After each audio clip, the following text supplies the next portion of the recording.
really inexcusable.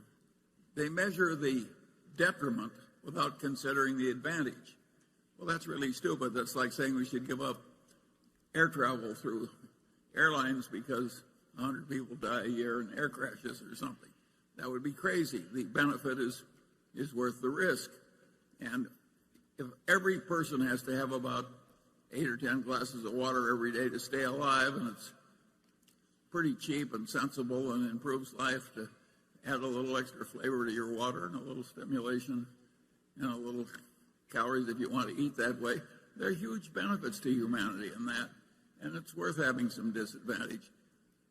We ought to have almost a law in the editorial. I'm sounding like Donald Trump, where these people shouldn't be allowed to cite the defects without citing the offsetting advantage. It's immature and stupid.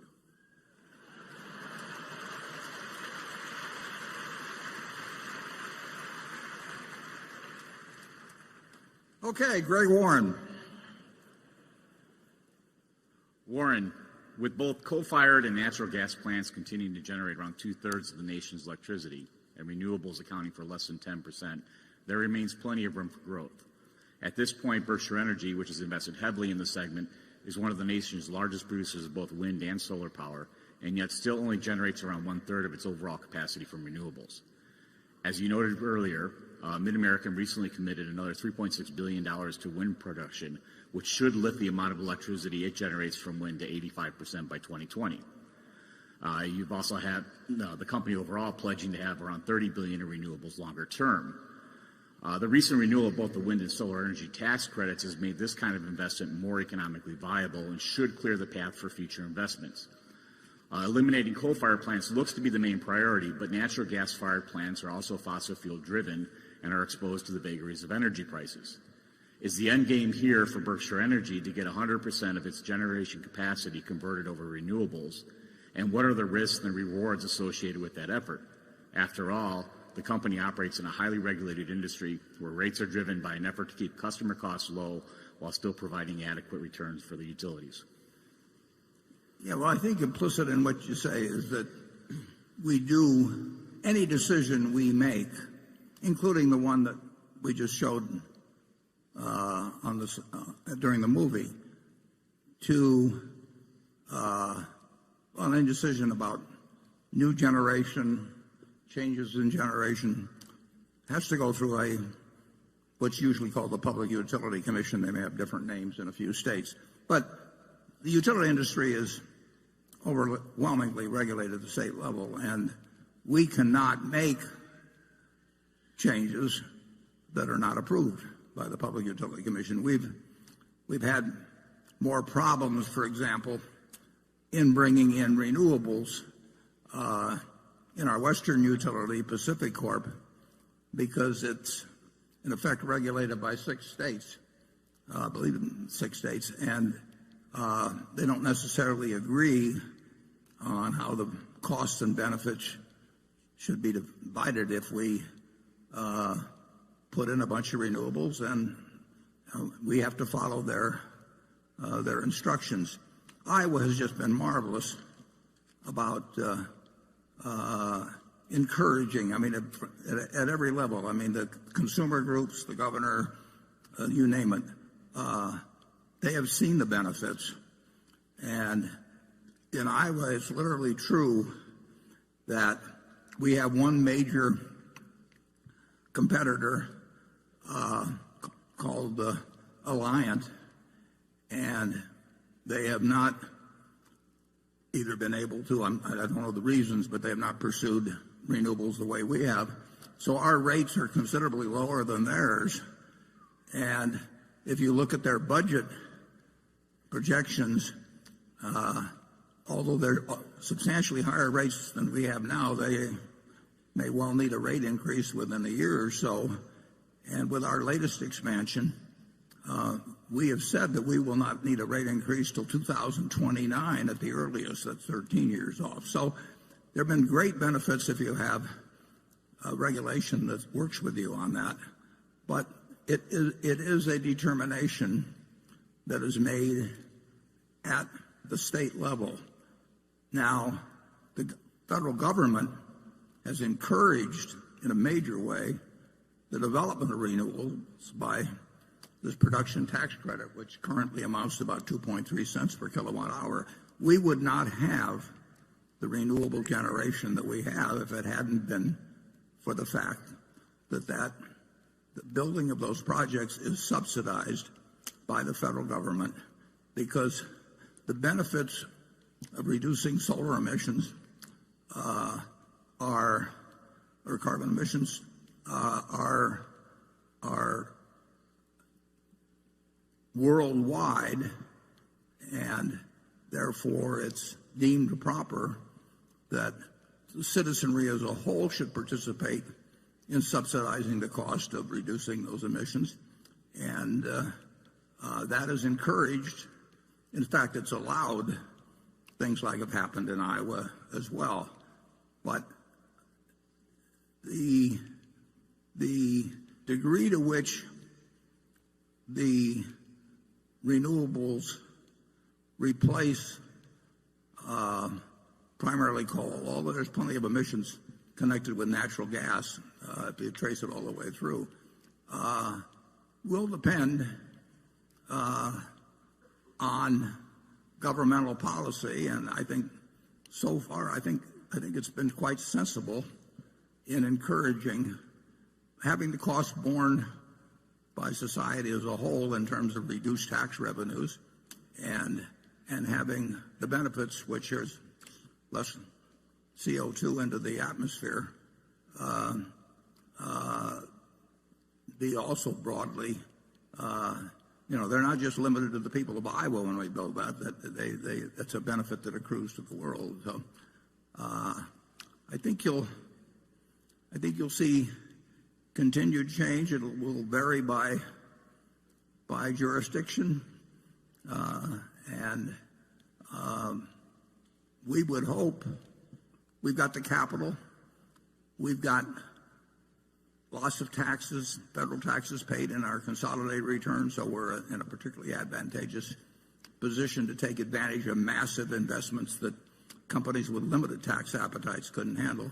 So I think you'll see us be a very big player, but governmental policy is going to be, the major driver. Charlie? Yeah, I think we're doing way more than our share of shifting to renewable energy, and we're charging way lower energy prices to our utility customers than other people. If the whole rest of the world were behaving the way we are, it would be a much better world. I will say this about the subject, though, and that is that I think that the people who worry about climate change as the major trouble of Earth don't have my view. I think that I like all this shifting to renewables, but I have a different reason.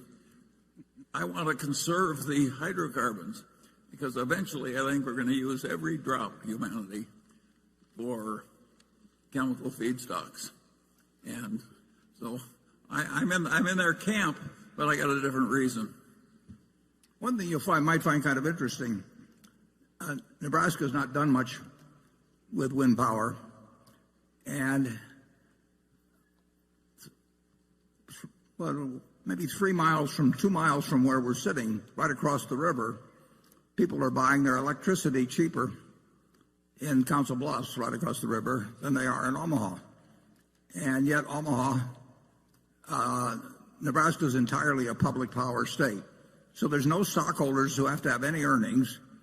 The bonds are issued on a tax-exempt basis, and yet electricity is considerably cheaper right across the river. And, the wind blowing doesn't just start at the Missouri River. I mean, it comes across Nebraska, and that wind could be captured.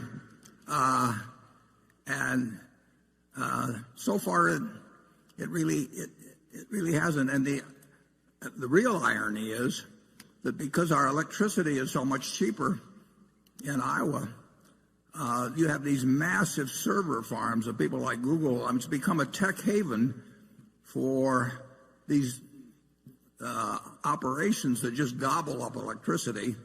And Iowa has gotten plant after plant after plant and job after job after job. and increased property tax. Gotten more property tax revenues, and that's being done.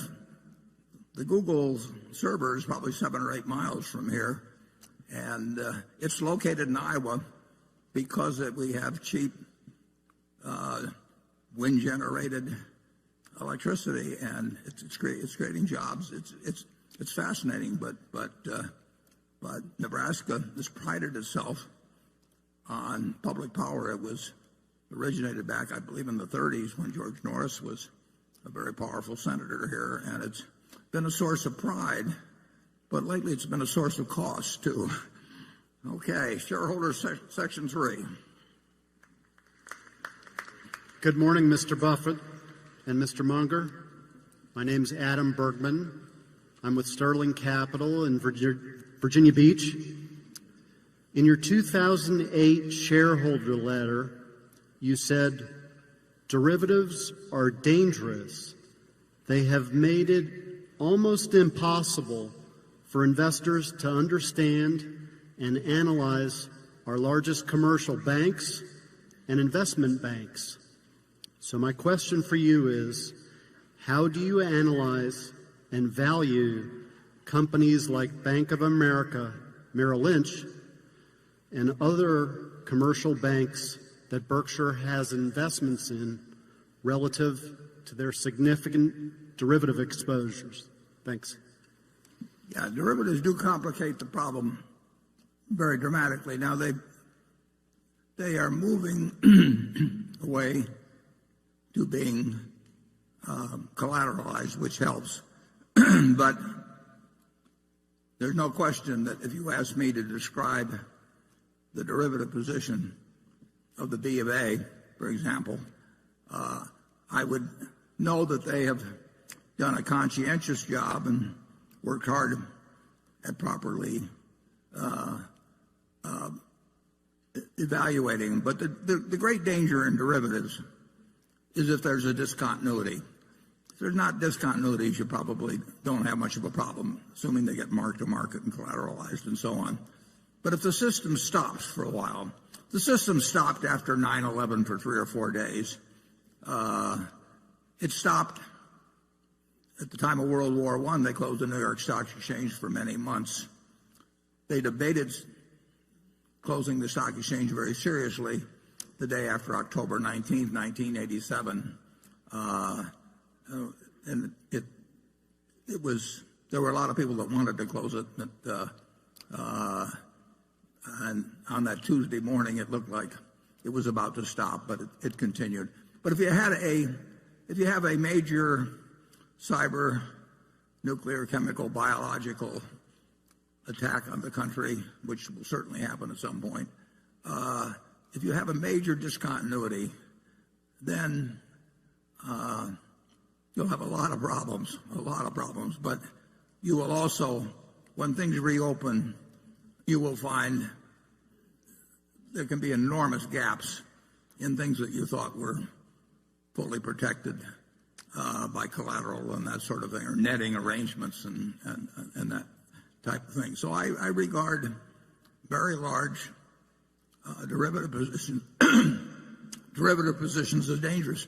We inherited a modest-sized position at Genery, and in a benign market, we lost about $400 million just in trying to unwind it with no pressure on us whatsoever. So I do think it continues to be a danger to the system. By the way, the accountants blessed that big derivative position as being worth a lot of money.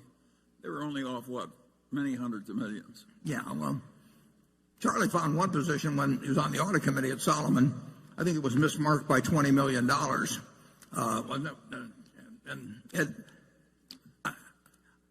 I actually, by happenstance, I do know of one incredibly mismarked position. Doesn't affect any of our operations, but it almost staggers the mind to know the way that position is marked, and you can only come to the conclusion that some trader somehow got influenced whoever did mark it, or marked it himself, heaven forbid, and probably just influenced someone, or they didn't know enough. Some of these things get so complicated they are very hard to evaluate.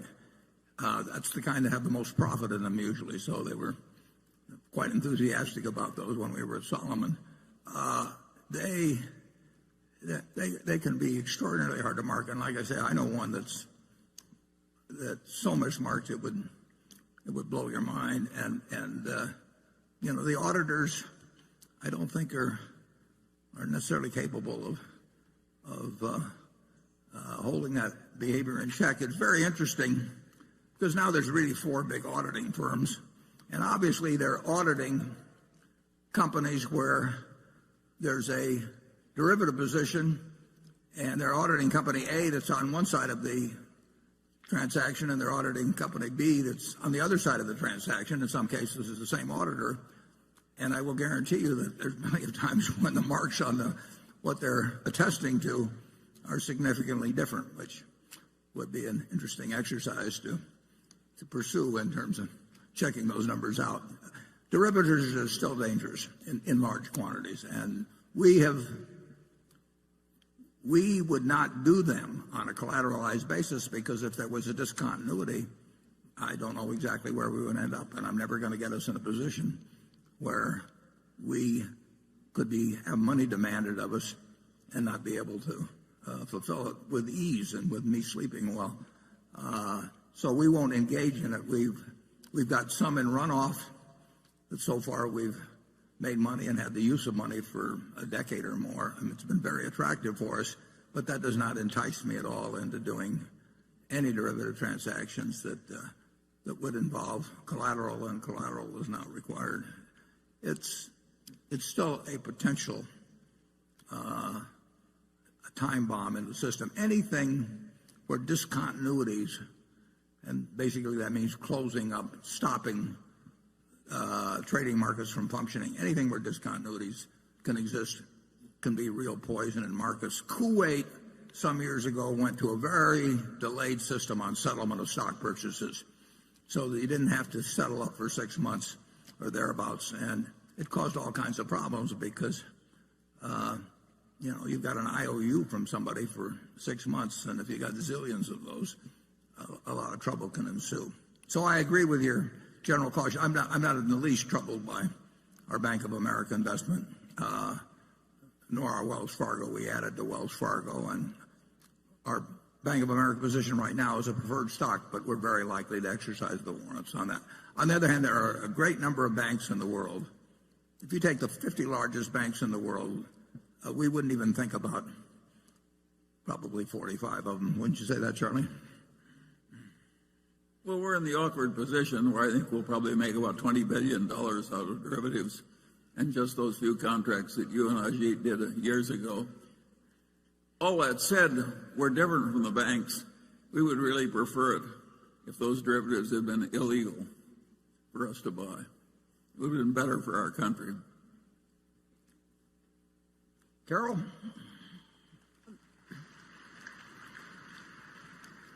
This question relates to something that Warren briefly said earlier today. The question comes from Lynn Palmer, who is just finishing her freshman year in a Houston, Texas high school. My question, she says, concerns the float generated by Berkshire's insurance companies. In Mr. Buffett's 2015 annual letter, he said that the large amount of float that Berkshire possesses allows the company to significantly increase its investment income. But what happens when interest rates decline? If the U.S. were to implement negative interest rates in the same way that the Eurozone and Japan have done, how would Berkshire be affected? Yeah, well, some of our float actually exists in Europe, and where we have the problem of negative interest rates on very high-grade short-term and medium-term bonds. And obviously, anything that reduces the value of having money is going to affect Berkshire because we're always going to have a lot of money. Because we have so much capital and so many sources of earning power, we have the ability, quite properly, to use our float to to a certain degree in ways that most insurance companies can't think about. So we can find things to do, but sometimes we've got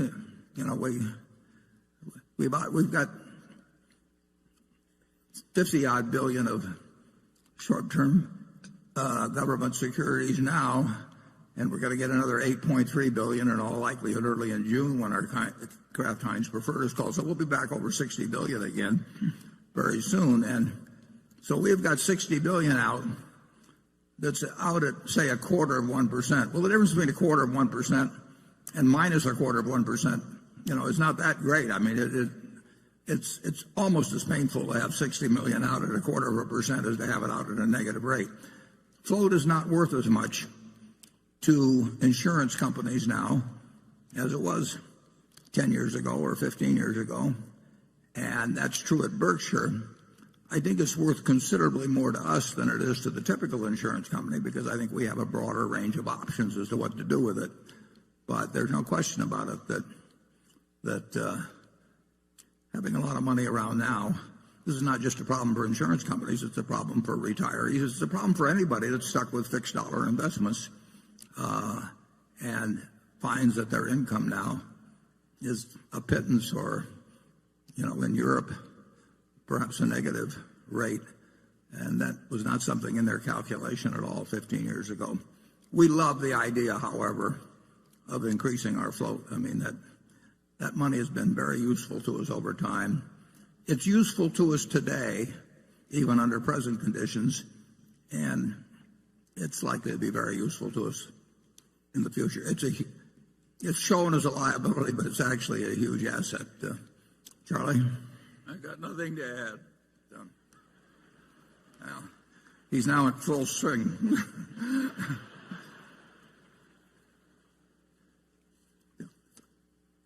Jonathan?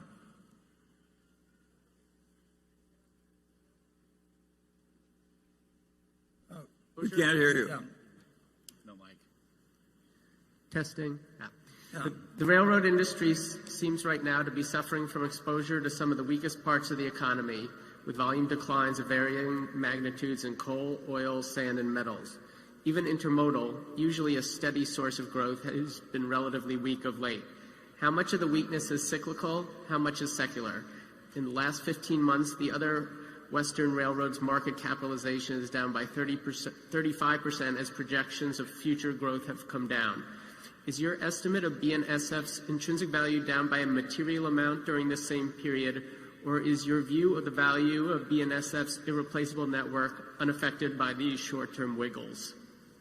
Well, I would certainly the decline in coal, which is a very important commodity, it's about 20% of revenues.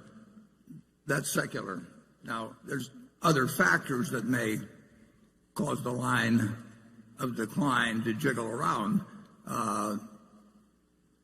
We had a very mild winter, and we went into the winter with utilities carrying unusual amounts of coal.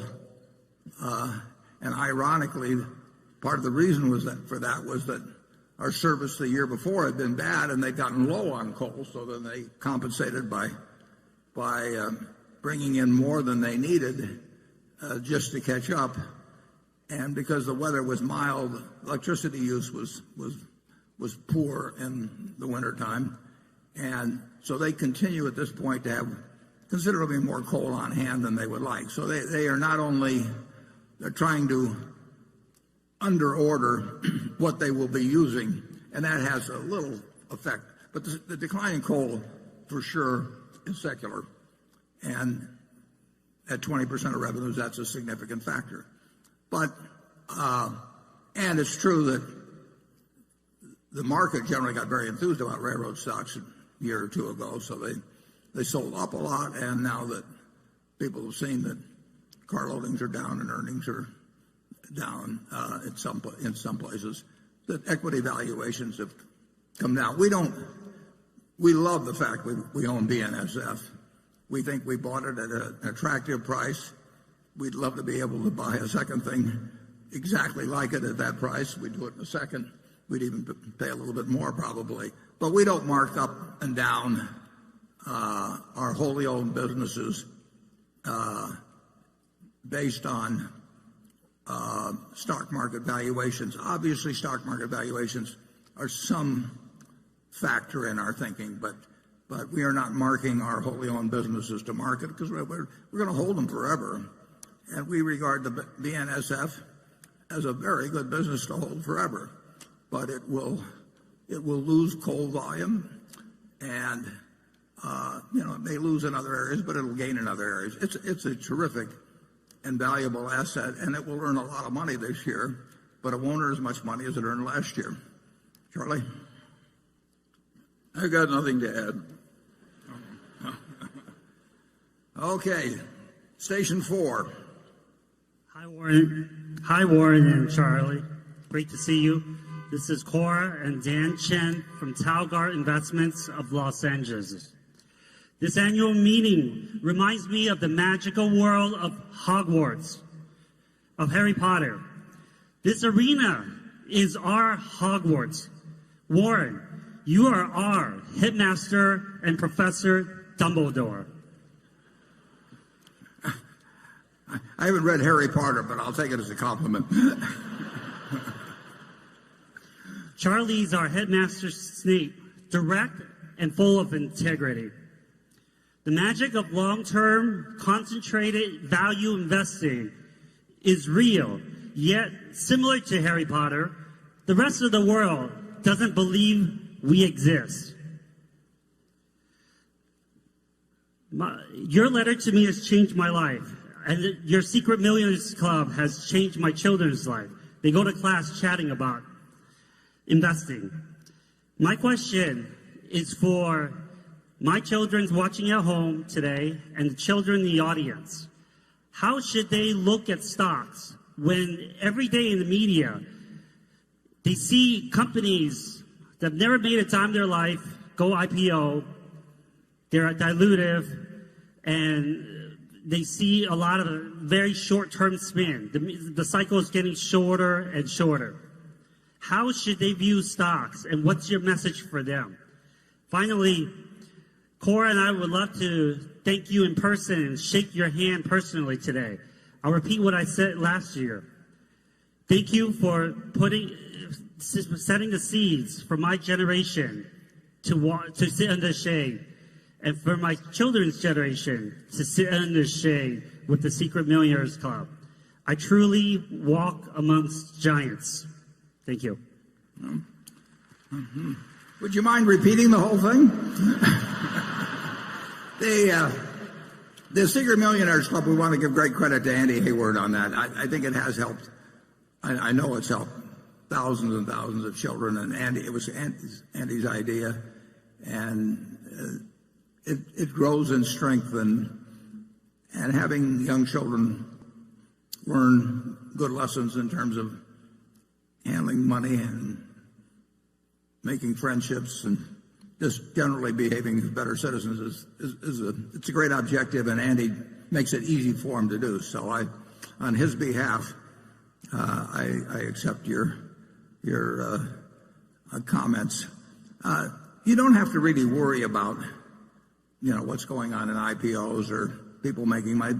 People win lotteries every day, but there's no reason to have that affect you at all. You shouldn't be jealous about it. I mean, it's great. If they want to do mathematically unsound things, and one of them occasionally gets lucky, and they put the one person on television in the million that contributed to the winnings with a big slice taken out for the state, don't get on there.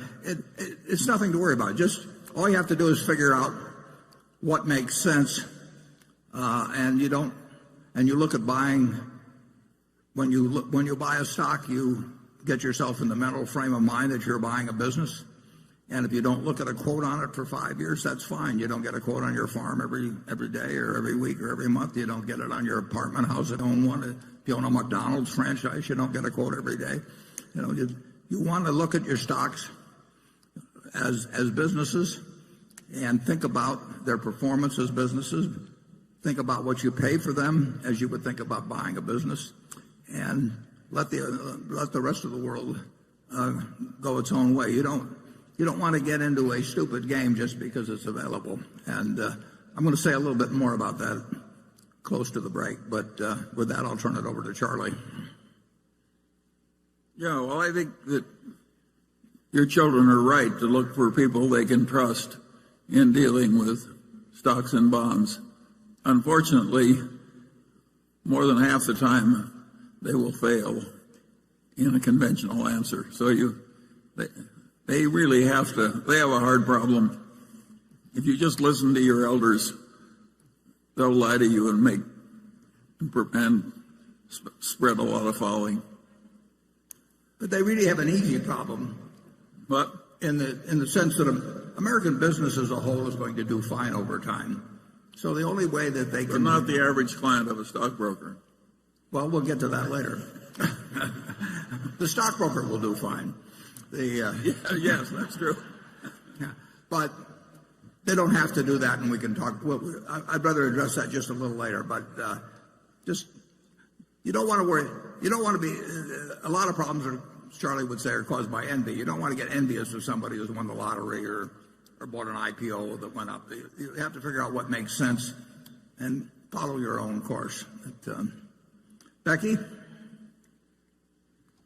This question comes from a shareholder named Elisa Kang Lee in Singapore, and this has to do with NV Energy's issue with solar energy in Nevada. Can the chairman help his environmentally conscious shareholders understand why NV Energy has lobbied for new rules in Nevada that make it prohibitive for households to use solar energy? Is there a good reason that we haven't yet heard about? And can the chairman or vice chairman share their views on whether there's a need to implement an environmental, social, and governance policy on Berkshire investments going forward? I understand that Berkshire Hathaway typically lets the underlying operating companies and CEOs manage their own policies autonomously, but should Berkshire's board influence better environmental protection policies going forward? Well, the public utility and the pricing policies, everything in Nevada as well as other places, but they're determined by a public utility commission. So there are, I believe, 3 commissioners that decide what's proper. The situation in Nevada is that in terms of rooftop power was that for the last few years, if you had a solar project on your roof, you could sell back excess power you generated to the grid at a price that was far, far, far above what we as a utility could buy it for elsewhere. So you could sell it back, we'll say, at roughly 10 cents a kilowatt hour, and about 17,000, maybe a few more now, about 17,000 people had rooftop installations. Now there were federal credits involved, but those usually got sold to other people in terms of tax credits. So they were being subsidized by the federal government, and that encouraged solar generation as it's encouraged us to do solar generation and wind generation as well. But the people who had these 17,000 rooftop installations were selling back to the grid at 10 cents roughly a kilowatt hour energy we could purchase or produce either, but purchase elsewhere too, for 3.5 cents or thereabouts. So 99% of our consumers were being asked to subsidize the 1% that had solar units by paying them a triple the market price, basically, of what we could otherwise buy electricity to sell to the 99%. So then it's just a question of whether you wish to have the 99% subsidize the 1%. And the Public Utility Commission in Nevada, they had originally let this small amount of rooftop solar generation be allowed as an experiment with this roughly 10 cent rebate. And they decided that they did not believe that the 99% should be subsidizing the 1%. There's no question that for solar to be competitive, just like wind, it needs subsidization. The costs are not yet at a level where it becomes competitive with natural gas, for example. And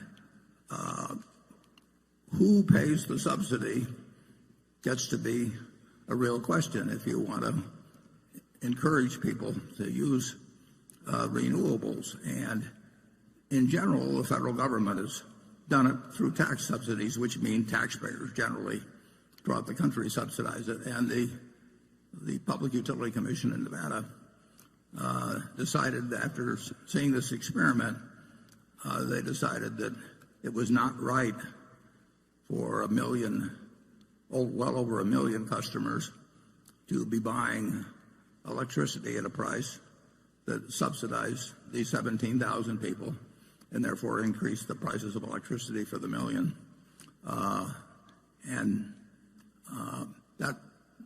That question of who subsidizes renewables and how much, is going to be a political question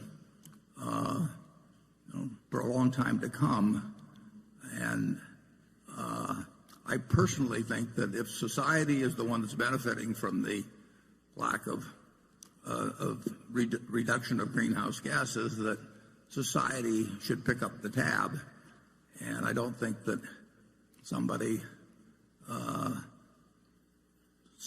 sitting in a house in some place in Nevada, we'll call it Las Vegas, but it could be other cities because we serve most of Nevada, should be picking up the subsidy for their neighbor, and the Public Utility Commission agrees with that. I think we have Greg Abel here, who NB Energy is a subsidiary of of Berkshire Hathaway Energy. Greg, was there anything you want to add?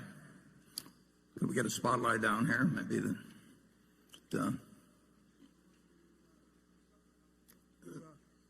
it's not live. It's on? I think it's on now. So as usual, Warren, you summarized it extremely well. When we think of Nevada, it's exactly as you described. I would just add a few things. One, as you've touched on earlier, we absolutely support renewables. So we start with the fundamental concept that we are for solar. But as you highlighted, we want to purchase renewable energy at the market rate, not at a heavily subsidized rate that 1% of the customers will benefit from and harm the other 99%. And it goes back to being as fundamental as this. If you take, as you touched on, a working family in Nevada who can't afford the rooftop unit, and you ask them, do you want to subsidize your neighbor, that 1%? The answer is clearly no.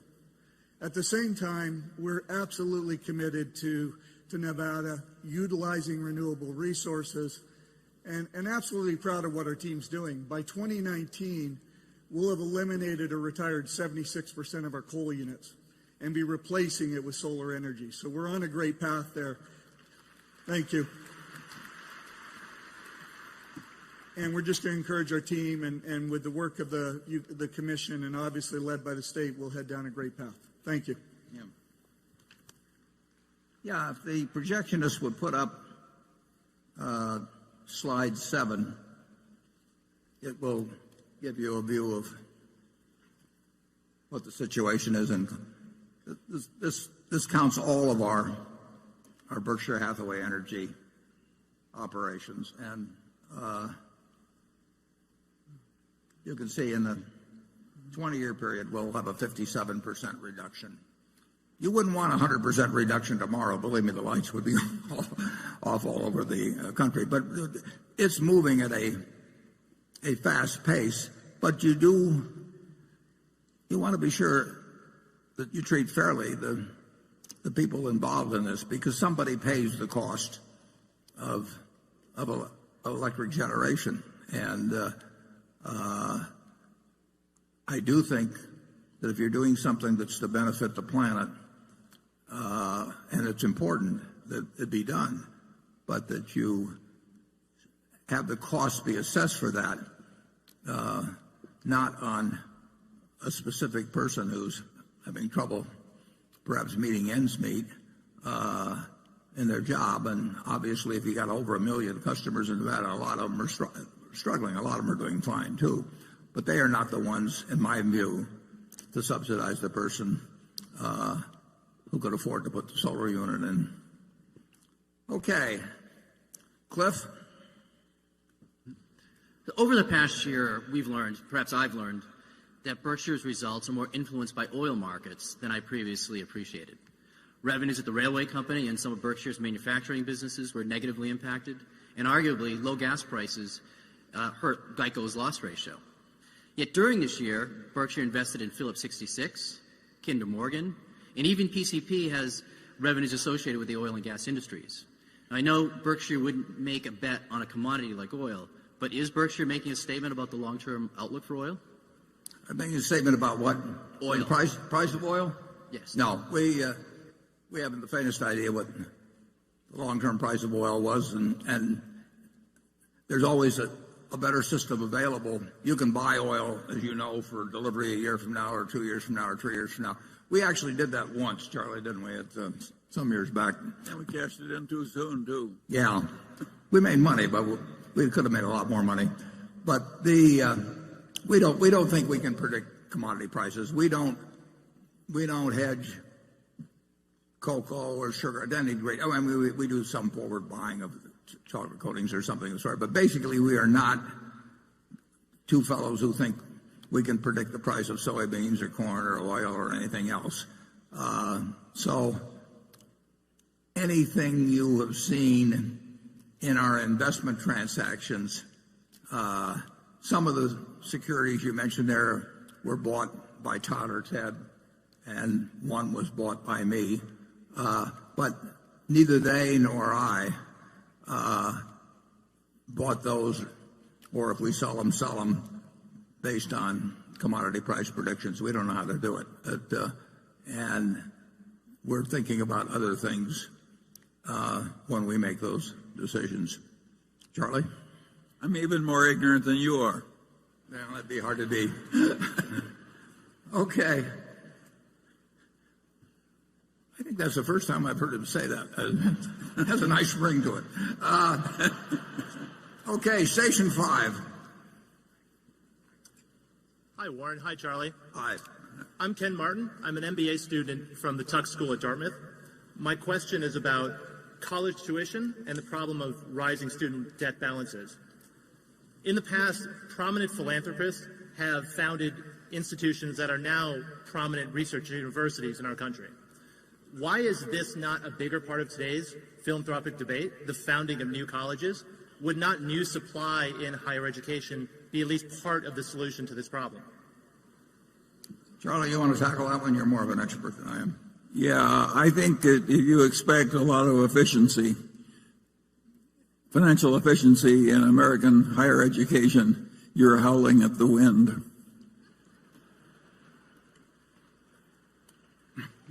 Well,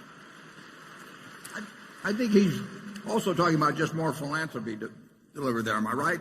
Or want to give him the light back on there? Yeah, that's right. What's the question again? The question about is maybe whether more philanthropy ought to be devoted to that relatively because of the cost. But well, I do a lot more than Warren does in this field, and I'm frequently disappointed.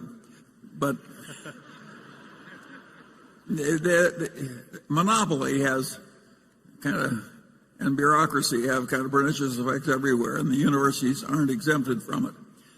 But of course they are the glory of civilization. And if people want to give more to it, well, I'm all for it. yeah, you've got the option of very good state schools, and we spend a lot of money on education in this country. If you take kindergarten through 12, it's interesting. People talk about entitlements in this country. It's terrible we have all these entitlements for Social Security and everything. We have entitlements for the young. We spend $600 billion a year educating 50 million kids in the public schools between kindergarten and 12th grade. And just think of what that is as an entitlement. Nobody ever seems to bring that up. But it's a huge, and I believe in it, obviously. But, the people in their working ages, generally speaking, I think in a rich society, have an obligation to both the young and the old. And based on the amount we spend, if we have problems with our school system, it's not because we're cheap.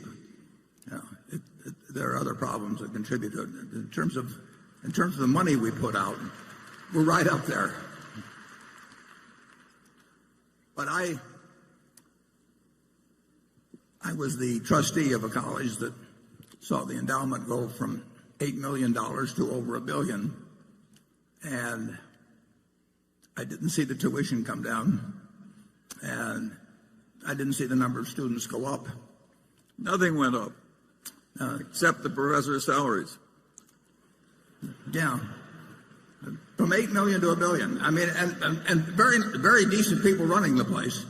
But when you read the figures on endowment of the big schools, and some of them have really gotten up into big numbers, the main objective of the people running the endowment is to have the endowment grow larger. And that will be ever thus. That is the way humans operate. You have any more comments on that, Charlie? You've seen a lot. I've made all the enemies I can afford at the moment. Okay.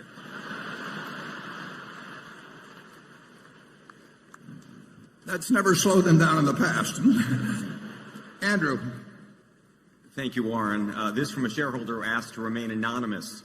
If Donald Trump becomes the President of the United States, and recognizing your public criticism of him and your public support for Hillary Clinton, what specific risks, regulatory, policy, or otherwise, do you foresee for Berkshire Hathaway's portfolio of businesses?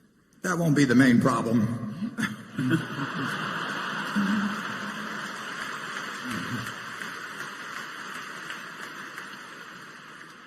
Well, government, is a very big factor in our business and in all businesses. I mean, there's the very broad policies that affect practically everybody, and sometimes there can be some pretty specific policies. But I will predict that if either Donald Trump or Hillary Clinton becomes president, and one of them is likely to be, very likely to be, I think Berkshire will continue to do fine. Charlie? I'm afraid to get into this area. Yeah, we've operated under we've operated under price controls. I mean, we've had 52% federal taxes applied to our earnings for many years. They were higher at other times, but we've had regulations come along, and in the end, business in this country has done extraordinarily well for a couple of hundred years, and it is adapted to the society, and the society is adapted to business. This is a remarkably attractive place in which to conduct a business. Imagine in a world of practically zero interest rates, American business earning terrific returns on tangible equity. I mean, those are the assets that were actually employed in the business. The numbers are staggering. And, people who've had their money in savings accounts or something that get destroyed. But owners of business, if you look at returns on tangible equity, just check them out sometime.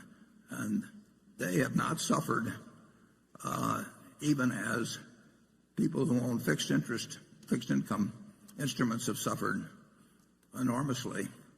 And, farm prices are down now. Farmer income has fallen off a lot in the last couple of years, but business has managed to take care of itself, and for a good reason, because it contributes to and has been the engine of a market economy that's delivered output that is staggering by the imagination of anyone that might have existed 100 years ago. In my lifetime, the GDP per capita in real terms of the United States has gone up 6 for 1. Can you imagine in a society where in one person's lifetime, overall, people have 6 times the real output that they had at the beginning? It's the system works very well in terms of aggregate output. In terms of distribution of that output, sometimes it can fall very short, in my view. But it'll keep working. You don't have to worry about that, dear. 20 years from now, there'll be far more output per capita in the United States in real terms than there is now. In 50 years, it'll be far more. And the quality will get better. And no presidential candidate or president is going to end that. They can shape it in ways that are good or bad, but they can't end it. Now, Charlie, give something pessimistic here to balance. No,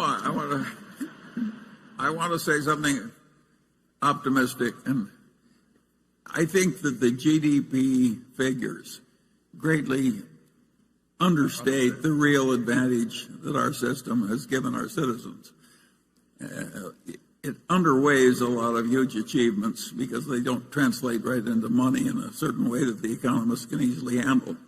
But the real achievements are, over the last century, say, are way higher than are indicated by the GDP figures, and the GDP figures are good. I don't think the future is necessarily going to be quite as good as the past, but it doesn't have to be. There's no one you'll run into, at least in my experience, that says, with my same talents, I wish I'd lived 50 years ago instead, and born 50 years earlier. But a majority of the American public thinks that it's a bad time to be born today compared to when they were born. They think your children went out. They're wrong. I mean, it's the pace of innovation. Just think how different you're living compared to 20 years ago in terms of what you do with your time. Now, a lot of people may condemn it or something of the sort, but you're making free choices that were not available to you 20 years ago, and you're making them in a different direction than, I'm still saying with the landline, but you people are way ahead of me. Okay, Greg. Warren, late last year we saw Canadian Pacific make a hostile bid for Norfolk Southern, a combination that would have linked Canada's second largest carrier with one of the 2 largest railroads in the eastern U.S. This move led to a largely negative reaction from not only Norfolk Southern, but from federal and state lawmakers, shippers, and other railroad operators, even though a formal evaluation process hadn't even begun with the U.S. Surface Transportation Board. Canadian Pacific eventually backed down. Looking back to 1999, when the Transportation Board blocked a proposed merger between BNSF and Canadian National, the attitude was that any additional mergers amongst railroads would have to be accretive to competition. What do you think they meant by this? And if one believes that the hookup of one of the 2 major western railroads with one of the 2 eastern railroads would not alter the current landscape, where most shippers have just 2 choices amongst the large railroads operating in the region, and could actually generate efficiencies and cost savings that could be passed along to customers, how does a combination of someone like BNSF with Norfolk Southern or CSX not satisfy their goal? I think now and Matt Rose, is he here? He can probably answer that, some of that better than I can, certainly. He can answer all of it better than I can.